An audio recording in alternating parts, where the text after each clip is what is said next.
It's a great day today for the black community. This bozo right here, Chud The Builder, viral for antagonizing black people, going up to their faces, live streaming them, calling them the N-word, saying that they're chimping out, finally met his match today. The man got shot. And not by somebody else, by himself. This bozo went up to somebody and started antagonizing them, and they weren't having it. They were with the shits. Long story short, dude started swinging at Chud. Chud pulled out a gun, gave him a leg-us, but in the process shot himself.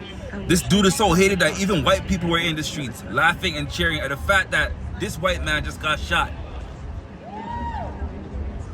This is the official police audio. You start saying all that chimp out shit to me, I'ma hit you. He hit me, started wailing on me, even after I had to defend myself by shooting him. He's still wailing on me. Where's your weapon at? They have everything. This coward thought that man was gonna take his gun and shoot him, which he probably should have.